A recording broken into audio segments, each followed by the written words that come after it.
আসসালামু আলাইকুম।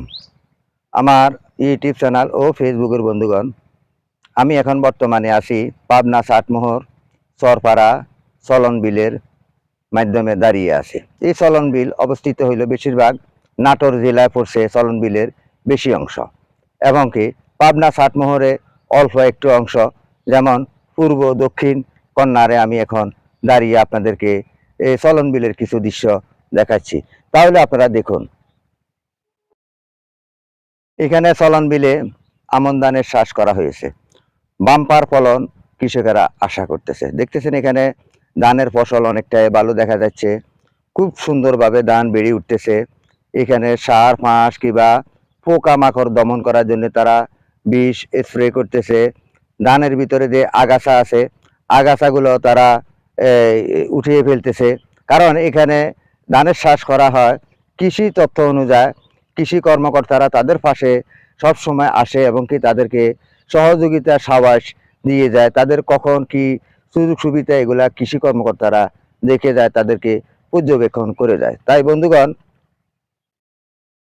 আমি অনেক জায়গায় দেখেছি, অনেক জায়গায় আমি ভিডিও তৈরি করছি, যেমন চট্টগ্রাম হাটাজারিতে, ফটিকছড়িতে, বিভিন্ন জায়গাতে আমি কৃষকদের অনেক সাক্ষাৎকার নিয়েছি। কৃষকেরা বলছে যে তাদের কাছে কোনো কৃষি কর্মকর্তারা আসে না।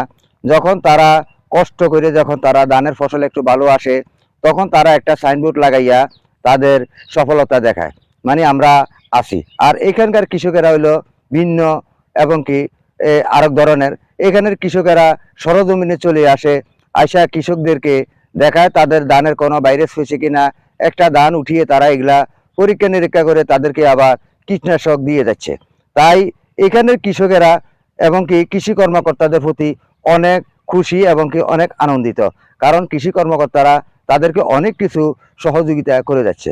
তাই আমি সারা বাংলাদেশের কৃষি কর্মকর্তার উপর আহ্বান জানাতেছি, আপনারা যে কোনো জায়গাতে, যে কোনো নোয়াখালী, কুমিল্লা, খাগড়াছড়ি, হাটাজারি, ফটিকছড়ি, রাঙ্গামাটি যারা চাষাবাদ করে, তাদের পাশে আপনারা আগে যেরকম সাইনবোর্ড দিয়ে তাদেরকে নাম দিয়ে চলে আসছেন, তাদেরকে আর কোনো সহযোগিতা করেন নাই। কারণ আমি এগুলা মিথ্যা বলতেছি না, আমি ওইখানেরও অনেক কৃষকের সাক্ষাৎকার নিয়েছি। তারা সাক্ষাৎকারে বলছে তারাই কিছুই পায় নাই, আপনারা শুধু যাইয়া একটা সাইনবোর্ড দেন।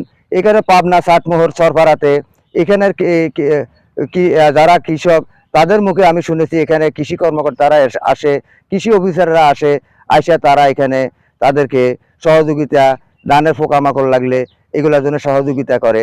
তাই আমি অনেক আনন্দিত এবং কি